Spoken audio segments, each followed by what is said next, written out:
வணக்கம். இப்ப உள்குத்து. நான் ஏற்கனவே வெளிக்குத்து நான் சொல்லியிருந்தேன். அதனால என்னென்னவெல்லாம் நடக்கும் அப்படின்னு நீங்க அந்த வீடியோ பார்த்து தெரிஞ்சுக்கங்க. அது பார்த்துட்டு இதுக்கு வாங்க. ஏன்னா இதுலேருந்து போனீங்கன்னா உங்களுக்கு சில இதெல்லாம் தெரியாது. தவறா போயிடும் பயிற்சி. இப்ப உள்குத்து. உள்குத்துன்னா அது அந்த வீடியோவ பார்த்துட்டு வாங்க. அப்பதான் சரியா வரும் எல்லாமே. உள்குத்துன்னா ஆம், கா நம்ம ஒரு அம்பு எடுத்து ஒரு ஈட்டி எடுத்து சர்ருன்னு ஓங்கி குத்துறோம். ஒரு இடத்துல குத்துறோம்னா மரத்துல போய் நச்சுன்னு குத்தி நிற்கும். அப்ப அந்த இடத்துல இருந்து மரத்துல இருந்து பிடுங்குனீங்கன்னா அதுல ஒரு புள்ளி விழுகும். அது எப்படி ஒரு ஈட்டிய குத்துன பிறகு அந்த இடத்துல ஒரு புள்ளி விழுகுதோ ஒரு குழி விழுகுதோ அதே போல காத்த ஃபுல்லா உள்ள இழுத்து உள்ள அமுக்கும் போது என்ன ஆகும்னா அங்க ஒரு அழுத்தம் ஏற்பட்டு அந்த இடத்துல ஒரு சக்தி உருவாகுது. அப்ப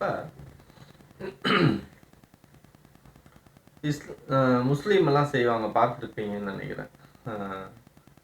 தொழுகையை செய்யும்போது பார்த்தீங்கன்னா அப்படியே படுத்துக்கிட்டு தொழுவாங்க, அப்புறம் கையெடுப்பாங்க. அந்த முறையில் தான் வெளிக்குத்தும் செய்யணும், உள்குத்தும் செய்யணும். அப்போ நீங்கள் வஜ்ராசனத்தில் மண்டி போட்டு உட்காந்துக்குங்க. மண்டி போட்டு உட்காந்துட்டு அப்படியே மூச்சை வாய் வழியாக தான் இருக்கணும். அது இப்படி கையை இப்படி வச்சுக்குங்க. வஜ்ராசனத்தில் வச்சுக்கிட்டு தரையை போய் தொடணும். அப்படியே மண்டி போட்டு படுத்து தொடுறாங்க தெரியுங்களா? முஸ்லீம் சாமி கும்பிடும்போது என்ன பண்ணுறாங்க, அப்படியே கையை போய் தரையில் தொடுவாங்க, அப்படி தொடுவாங்க. அதுபோல் போய் காற்றை ஃபுல்லாக இழுத்துக்கிட்டே போய் முடிக்கணும். ஃபுல்லாக இழுத்துட்டு போய் முடிச்சுட்டு அங்கே ஒரு 2 செகண்ட் 1 2 3 அந்த மாதிரி 3 செகண்ட் விட்டு மறுபடியும் காற்றை அப்படி ஃபுல்லாக கொண்டு நிமிர்ந்து இப்படி வைங்க. அப்புறம் மறுபடியும் காற்றை அப்படி உள்ள இழுத்து காற்ற போய் எங்கே அடைக்கிறீங்க, மூலாதாரத்தை போய் அடிக்கும். அப்படி செஞ்சீங்கன்னா அப்படி போனீங்கன்னா ஒன்று காற்று உள்ளே போகும்போது என்ன ஆகும்னா நேராக உச்சந்தலையும் மூலாதாரத்தையும் போய் அடிக்கும். இந்த உள்குத்து கடுமையாக செஞ்சீங்கன்னா இங்கே மூளையில் பாதிப்பு ஏற்படும். நரம்புகள்லாம் சும்மா மெல்லிய நரம்பு தான் தலையில் இருக்கிறது, ஒரு தண்ணியில் தான் இருக்குது. ஓவர் ப்ரெஷர் கொடுக்கக்கூடாது. அழுத்தம் ஓவராக அழுத்தம் கொடுத்தீங்கன்னா உள்குத்து உங்களுக்கு பிரச்சனையை ஏற்படுத்திடும் எப்பயுமே. ஏன்னா வெளிக்குத்து ஒரு 6 மாதம் செய்யும்போது உங்களுக்கு தலையெல்லாம் பலம் ஆயிடும். ஒரு முகம் தலையெல்லாம் பார்த்தீங்கன்னா ஒரு ஹார்டாகிடும், ஒரு மாதிரியா விகாரமாயிடும்.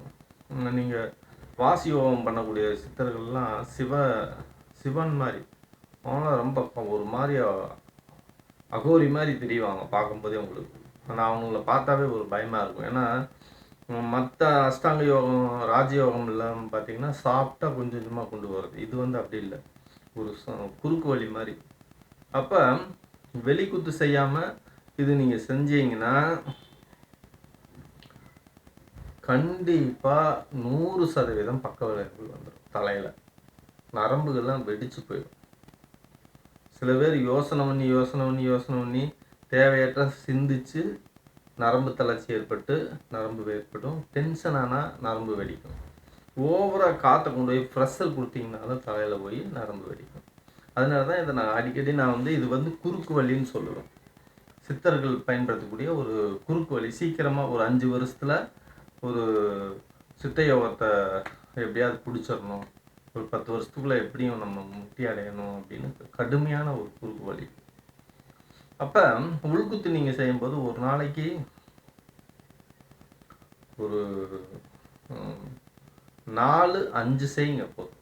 5 செய்யலாம். ஃபஸ்ட்டு ஒரு 5 அழுத்தமாக ஓவராக அழுத்தம் கொடுக்கக்கூடாது. ஓரளவு சாஃப்டாக ஒரு 5-6 செய்யுங்க. நான் அது ஒரு 16 செய்யலாம்னு சொல்லியிருந்தேன்.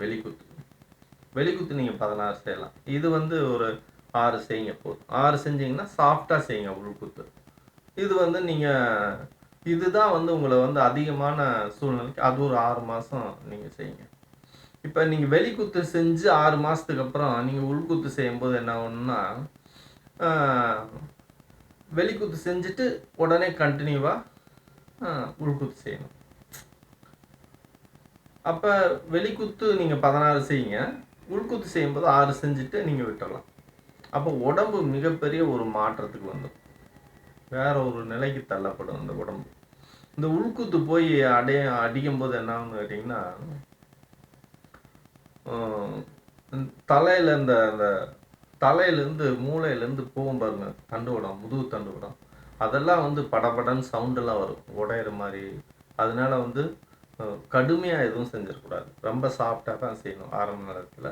அப்படி இல்லைன்னா ஒரு சில நேரடியாக வந்தீங்கன்னா கூட ஏதோ சொல்லித்தரேன், ஒன்றும் பிரச்சனை இல்லை. ஒரு தடவை தான், ஒரு தடவை இப்படித்தான் அப்படின்ட்டு அப்புறம் நீங்கள் வாட்டுக்கு செஞ்சுக்கலாம். அப்போ ரொம்ப சாஃப்டாக அந்த உள்குத்தை நீங்கள் ஆரம்பத்தில் செய்யணும். 6 மாதம் நீங்கள் இந்த 6 பயிற்சி 6 லெவலில் செய்யுங்க. 6 இது செய்யுங்க டெய்லியும். நீங்கள் 3 வேலையெல்லாம் செய்யணும்னு அவசியம் இல்லை. முதல் ஒரு வேலை செய்யுங்க, அப்புறம் 2 வேலை செய்யுங்க, ஒரு மாதம் ஒரு வேலை செய்யுங்க, அடுத்து 2வது மாதத்துலேருந்து 2 வேலை செய்யுங்க, 3வது மாதத்துலேருந்து 3 வேலை செய்யுங்க, 6 அப்புறம் நீங்கள் போகும்போது ஒரு 6 மாதம் மீதி இருக்கிற 3 மாதம் 6 செஞ்சீங்கன்னா 1 வருஷம் உங்களுக்கு பயிற்சி முடிஞ்சிடும். அதுக்கப்புறம் நீங்கள் வந்து அந்த எந்த அளவு உங்கள் உடம்பு தாங்கும், எந்த அளவுக்கு ஸ்ட்ராங்காக இருக்குன்னு உங்களுக்கே தெரியும். அதுக்கப்புறம் அந்த உணர்வுகள்லாம் உங்களுக்கு புரிய ஆரம்பிச்சிடும் எப்படி செய்யலான்னு. அதுக்கப்புறம் நான் 16x16 செய்யலாம். அப்போ இதுதான் உள்குத்து. இந்த உள்குத்தை வந்து செய்யுங்க, பயிற்சி மேற்கொள்ளுங்க. இது வந்து குடும்ப வாழ்க்கை இல்லாதவங்க வந்து செஞ்சால் நல்லது. குடும்ப வாழ்க்கை, இந்த தேவையற்ற விஷயங்கள் எல்லாம் இருந்து வெளியே வந்து செய்யலாம், இல்லை வாழ்ந்துக்கிட்டே கூட செய்யலாம். செஞ்சீங்கன்னாவே நீங்கள் இதுலேருந்து விலகி போயிடுவீங்க. அப்படி ஒரு சித்திரக்கலையில் முக்கியமான அடிப்படை 2வது பயிற்சி வந்து அந்த உள்குத்து. நன்றி.